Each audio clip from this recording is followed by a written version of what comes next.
At the age of 67, Angela Kelly, known as Queen Elizabeth's closest confidant and personal dresser, is finally speaking out after decades of quiet loyalty. Hidden behind the palace walls, she witnessed deeply personal and private moments that no one else did. What did the Queen truly feel in front of the cameras? How did she cope during her loneliest and most difficult times? Angela's account goes far beyond royal etiquette and official duty, pulling back the curtain to reveal the real woman behind the crown. This is a story the royal family likely never wanted told. Angela's beginnings were far from royal. She wasn't born into privilege, wealth, or status. Instead, she came from modest roots in Liverpool. Born in 1957, raised in council housing, her father worked as a crane operator while her mother served as a nurse. Despite later walking through the grand corridors of Buckingham Palace, Angela never let go of her Scouse accent, a constant reminder of her working-class upbringing.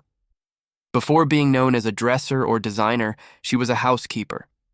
In 1992, she was working at the British Embassy in Berlin under Ambassador Sir Christopher Malaby when a fateful encounter occurred. That October, Queen Elizabeth and Prince Philip visited the embassy. Rather than being overwhelmed, Angela casually spoke with the Queen, mentioning she was planning to return to England soon. She had no idea that this brief conversation would lead to an unexpected and life-changing opportunity, an invitation to become part of the royal household. By early 1993, Angela had been hired as one of the Queen's dressers.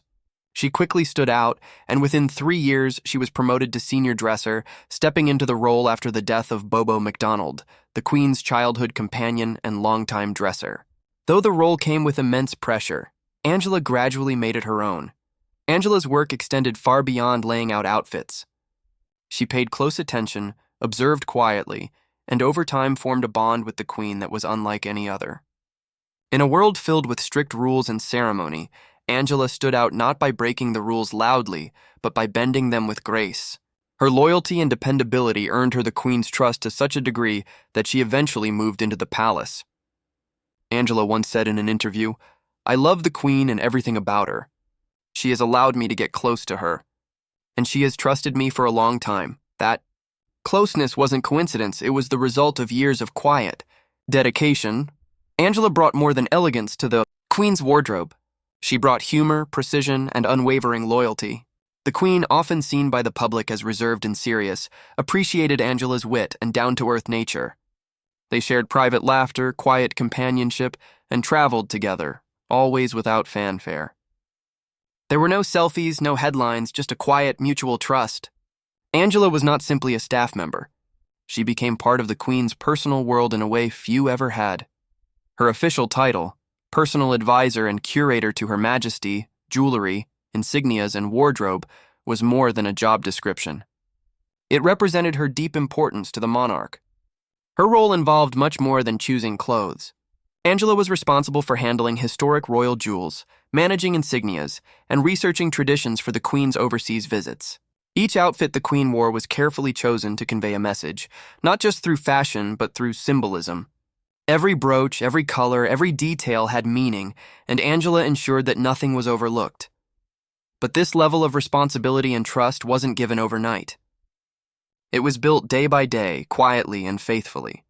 To understand how she became the Queen's most trusted wardrobe advisor, we have to go back to where it all began, before the titles, before the honors, and recognize the sheer determination and hard work that led her to that remarkable place.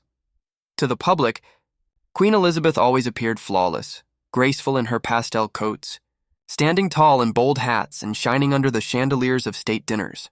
But behind every meticulously chosen outfit stood one woman, Angela Kelly. She wasn't just a stylist. She was a silent communicator. Each dress, hat, or brooch wasn't simply fashion, it was a message. Angela's work wasn't about following trends. It was about weaving legacy, identity, and diplomacy into every piece the Queen wore. Angela's job required foresight, not just taste. If the Queen had a visit scheduled to Kenya in November, Angela would begin planning months earlier, often by spring. She had to consider the fabric, color, cut, and how each element aligned with the location's climate, culture, and the Queen's comfort. There was no room for uncertainty. In her book, The Other Side of the Coin, Angela revealed that the Queen's famously bright outfits weren't just a matter of preference, they were essential. Queen Elizabeth needed to stand out in large crowds so even someone watching from a balcony or a TV screen across the world could spot her. Those vibrant yellows, purples, and blues weren't just fashion statements, they were strategic, but dressing the monarch wasn't only about the future. It was about honoring the past. Angela often worked with fabrics stored in the royal archives, some dating as far back as 1961. Rolls of silk, lace, and brocade weren't discarded, they were reused. Despite her royal position, the Queen believed in value, not waste. If something was still strong and beautiful, it was worth using. This required Angela to merge tradition with modern elegance, transforming old fabrics into new outfits suitable for a 21st century queen. And she did this quietly, with pride.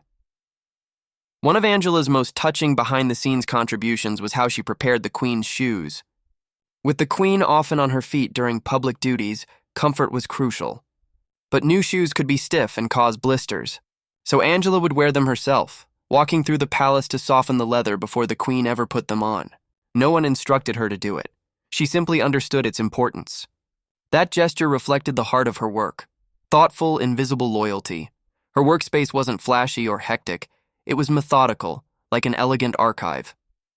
Every outfit was recorded with handwritten notes, fabric swatches, and photos. Everything was stored and labeled meticulously to ensure the Queen never repeated an outfit at major events. Still, recycling was smartly done. Angela would refresh older outfits by altering buttons or hems, giving them new life. Just like the Queen's reign, her wardrobe evolved over time. Angela would also prepare accessories in advance, offering options for brooches and hats, not commands, but respectful suggestions. Their working relationship was built on deep trust. Angela wasn't only a designer. She was one of the Queen's closest advisors on public image. While the world admired the Queen's elegant style, few realized the depth of research, planning, and sleepless nights that shaped each look. Angela ensured every detail was perfect. From the color of a glove to the symbolism behind a pin, Angela's responsibilities extended beyond everyday events. She played a vital role in historic moments the world would never forget. One such moment was so unexpected, it shocked millions during a live broadcast. That night, the Queen didn't just wear a memorable outfit. She stole the show. Angela Kelly wasn't merely the woman behind the wardrobe. She was a quiet force behind unforgettable moments. One of the most iconic of these involved no jewels or gowns, but parachutes, James Bond, and a stadium filled with stunned spectators. During the 2012 London Olympics opening ceremony, billions tuned in expecting British tradition, theatrical displays, and maybe Paul McCartney or Shakespeare tributes. No one, absolutely no one, expected Queen Elizabeth II to appear in a short film as herself, calmly greeting James Bond at Buckingham Palace. The sequence began like a typical Bond movie. Daniel Craig in full character strode through the palace's grand corridors. In a scene straight out of a film, the camera suddenly shifts to Her Majesty seated at her desk. She slowly turns, looks into the lens, and with calm composure says, "Good evening, Mr. Bond." With that single line, the Queen instantly became a movie star. What followed was even more fantastical. James Bond and the Queen boarding a helicopter, soaring above the London skyline, and parachuting into the Olympic Stadium. Of course, it was a stunt double who made the jump. But when the Queen appeared live moments later in the royal box, the crowd erupted with astonishment and applause. It was more than just clever entertainment. It became a piece of history. It revealed a side of the Queen that was humorous, surprising, and thoroughly modern. Behind that unforgettable moment stood a trusted and familiar figure, Angela Kelly. Angela had long known about the Queen's playful spirit. She had witnessed it behind closed doors, those brief, often unseen glimpses of humor that rarely left the palace walls.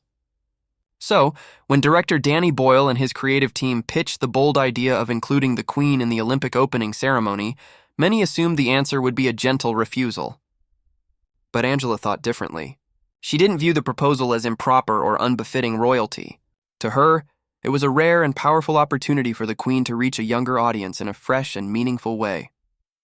With Angela's quiet encouragement, the Queen stepped outside her traditional image, all while preserving her signature grace. Angela knew the Queen could carry it off, and she did flawlessly. This wasn't the first time Angela had witnessed the Queen's lighter side. One particularly memorable moment came on April Fool's Day when Angela played a gentle prank on Her Majesty. She had come across a lifelike stuffed kookaburra, an Australian bird, and placed it just outside the Queen's window. Then she told the Queen that a wild bird had suddenly flown in and taken its place near her. The Queen examined it closely, keeping her expression perfectly neutral. Then, with that unmistakably dry delivery, she said, "You're joking." Instead of annoyance, she broke into laughter. That single moment revealed so much about their relationship. Angela wasn't simply a member of staff. She had earned the Queen's confidence, stepping into a deeply trusted role within her inner circle. Where others would be far too nervous to play a joke on the monarch, Angela could do so with ease. Their closeness was that rare. In a world dominated by protocol and structure, Angela brought a sense of comfort and lightness. Her job wasn't only to dress the Queen, it was also to help her feel more at ease, especially in the intense moments before the world's eyes were on her. Angela often remained just outside the frame during major events, a quiet presence responsible for the Queen's polished presentation. She ensured everything from the jewelry to the shoes was perfect. But more importantly, she kept the Queen calm, often evoking a laugh just before the flash of cameras began. While the public saw elegance and poise, what they didn't see was Angela adjusting a sleeve, sharing a private smile, or offering a quick joke before stepping back into the shadows. Her influence wasn't limited to fashion. She was preserving the atmosphere, the warmth, and the essence of royal tradition moment by moment. Though the Olympic surprise may stand out as one of the Queen's most memorable public appearances, it was far from Angela's only influence behind the scenes. Her role extended far beyond what any fashion magazine could describe.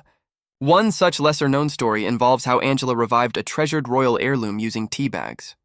In fashion, replicating a dress might not sound like a major feat, but when the garment in question has been worn by members of the royal family since Queen Victoria's time, the task becomes something far more profound. In 2004, Queen Elizabeth II came to Angela with a deeply personal request. The original royal christening gown, created in 1841 for Queen Victoria's eldest daughter, had finally reached the end of its life. Over the years, more than 60 royal infants had worn it, including the Queen's children, grandchildren, and great-grandchildren. By then, the gown's Spitalfield silk and Honiton lace were so fragile that touching it felt dangerous. The Queen knew it was time to replace the gown, but she didn't want just any replica. She hoped for a new version that looked and felt exactly like the original, a tribute to tradition, not a modern copy. And for this delicate task, she turned to Angela. This wasn't a simple matter of sewing. It was about preserving a legacy, stitching memory and sentiment into every seam. Angela grasped the emotional weight of the request immediately.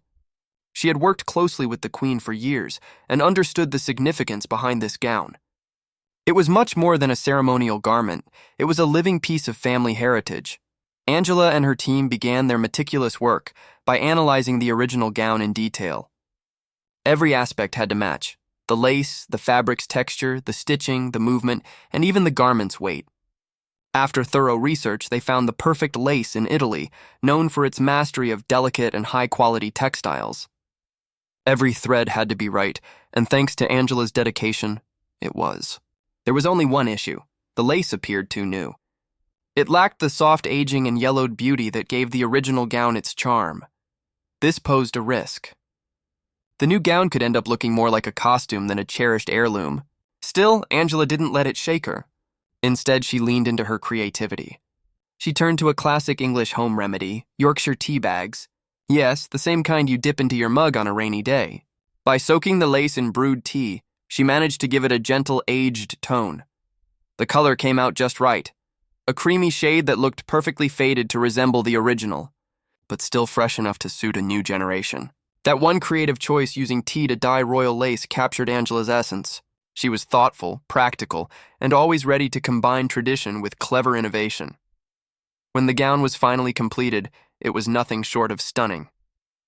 The first royal child to wear it was James Viscount Severn, Queen Elizabeth's youngest grandson, at his christening in 2008. The ceremony was understated but deeply meaningful. It marked a new era, one where the royal family could embrace their heritage while still moving forward. Since that moment, the gown has been worn by many royal babies, including Prince George, Princess Charlotte, Prince Louis, and Archie Harrison, the son of Prince Harry and Meghan Markle.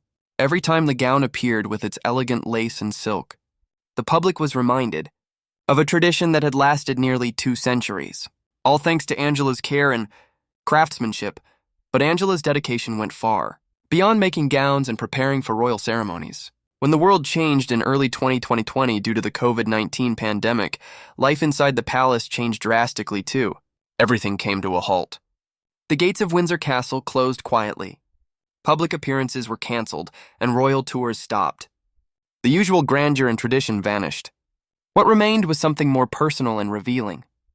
Inside the castle, Queen Elizabeth II's daily life was stripped down to its most basic form. There were no reporters or grand dinners, just a few rooms, a small circle of familiar people, and a great deal of silence, and Angela Kelly was right there through it all. The woman who once prepared the Queen for glittering state banquets was now doing something far more personal, taking care of Her Majesty in complete isolation. She became part of a small group known privately in the palace as the HMS Bubble, around 20 staff members who chose to isolate with the Queen and Prince Philip at Windsor Castle. Though the name sounded light-hearted, the reality was difficult. No one could leave or visit family. Everyone inside gave up their personal lives to keep the Queen safe. Angela didn't just sacrifice weekends or holidays. She gave up entire months of her life for the woman she had admired and served for years. Within this bubble, Angela took on many new roles. She wasn't just the Queen's dresser anymore. She became a cleaner, a companion, and even a hairdresser. With no outside help available, she took on everything herself, including styling the Queen's hair before video calls or the occasional photo session. She used the same careful hands and attention to detail she had shown for years, but now without a team. Meals became simpler, routines quieter, and the days stretched longer. The palace, once full of activity and the soft echo of footsteps, became still. And in that silence, something special grew. A deeper connection between Angela and the Queen. They often shared tea together in the afternoons, sometimes talking, sometimes sitting quietly. They grieved together, too, especially in April 2021, when Queen Elizabeth lost her husband of more than 70 years, Prince Philip. Angela was there through it all. As the Queen faced the sorrow of losing her lifelong companion, Angela stood by her side as a constant and quiet source of strength. No cameras captured those private moments, but the emotional impact was felt in every room they passed through. When the Queen prepared for Philip's funeral, where she sat alone, masked and distanced, Angela was among the few helping behind the scenes. Then something unexpected happened. As the pandemic eased and the royal bubble slowly faded away, Angela did something no aide had ever dared to do. It was bold, even historic. She chose to write about her experiences, not gossip or tabloid drama, but a memoir titled The Other Side of the Coin. The book was not fiction. It was Angela's personal account of her years with Queen Elizabeth, told from her own perspective. It contained deeply personal stories, quiet routines, and intimate moments the world had never seen. For the first time, people got a sense of what it was really like to dress the Queen before a major banquet, to share breakfast with her, or to sit in silence during lockdown. Angela opened a door that had always been closed to the public. And in doing so, she shook the royal household. Angela Kelly had already done what few others had. She entered the Queen's inner world and remained there for over 20 years. But when she told her story, she offered something even more powerful, a rare, respectful, and emotional glimpse into the life of a monarch and the woman who stood quietly beside her. At the age of 67, Angela did more than just speak up. She invited the world into one of the most private institutions on earth. It all began with a remarkable act of trust from Queen Elizabeth II herself. Known for her commitment to discretion, privacy, and protocol, the Queen made an exception unlike any before. She gave Angela, a longtime member of her personal staff, permission to share details of their relationship, not after retiring and not after the Queen's death, but during her lifetime. This wasn't a quiet approval. It was a groundbreaking move from a monarch who had always kept her personal world tightly guarded. In essence, the Queen was telling Angela, "You can tell them about me." What followed was a memoir that captured global attention. Angela's book, The Other Side of the Coin, The Queen, the Dresser, and the Wardrobe, was unlike anything the royal household had ever allowed. It didn't aim to shock or expose secrets for entertainment. Instead, it offered something more rare: honesty, warmth, and a heartfelt glimpse into the Queen's private life. Through Angela's words, readers encountered a version of Queen Elizabeth that had never been captured in news broadcasts or royal portraits. It wasn't the monarch on the throne they saw. It was the woman behind the crown, someone who laughed at inside jokes, had firm preferences, and occasionally made spontaneous choices that caught even her staff off guard. Angela wasn't an outsider telling someone else's story. She had been by the Queen's side for years, zipping up dresses, steaming coats, and ensuring every hat sat at the perfect angle. She knew the Queen's style down to the last detail, how she liked her scarves folded, which colors to steer clear of, and which brooches carried sentimental meaning on specific days. Angela even wore in Her Majesty's new shoes to make them more comfortable before public appearances. But more than her role in fashion, Angela had developed an understanding of the Queen's moods and unspoken needs, knowing when to talk and when to sit quietly by her side. For decades, Angela had remained in the background, barely visible in photographs, ever discreet. But now, with the Queen's explicit blessing, she was stepping into the light to reveal the intimate, often unseen moments of royal life. Yet writing the memoir was far from easy. The royal household is steeped in tradition, bound by unspoken rules that discourage openness. Staff are expected to remain silent, avoid revealing anything personal, and never step beyond their role. Even with the Queen's consent, sharing these stories felt like crossing a sacred line. Angela knew there would be consequences. She understood that some within the palace would not be pleased. But her loyalty wasn't to outdated customs, it was to the Queen herself. And the Queen had made her wishes clear. It was time the world got to know the woman behind the crown. The memoir didn't just recount details of dresses and royal events. It captured the softer, human moments. The Queen laughing over a wardrobe mix-up or choosing jewelry based on emotion rather than formality. Angela brought readers into those private rooms, letting them see a monarch who was also a relatable woman with real feelings and personal rituals. The public embraced the book wholeheartedly. Angela's sincerity and simple storytelling resonated with readers, turning the memoir into a bestseller. But not everyone reacted with the same enthusiasm. Inside palace walls, some senior courtiers were unsettled. Even with royal approval, Angela's openness was seen by a few as a breach of long-standing silence. Whispers spread that she had grown too close to the Queen, or that she had been allowed too much access.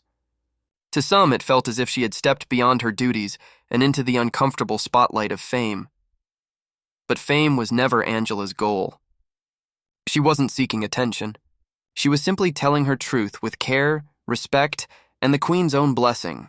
That's what made her story so compelling, and also so controversial. For Angela, the memoir wasn't a conclusion. It marked the beginning of something deeper, because there was still one part of the Queen's story that hadn't yet been revealed, one that was deeply personal and that the Queen herself had never shared with the public until now. It was the Queen's hidden wish, a side of her the world had never seen.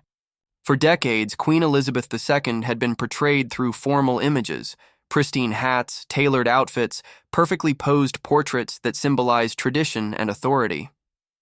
These visuals painted her as the unshakable face of monarchy, a figure removed from everyday reality. To the world, she was the embodiment of stability and royal grace, carefully protected behind layers of ceremony.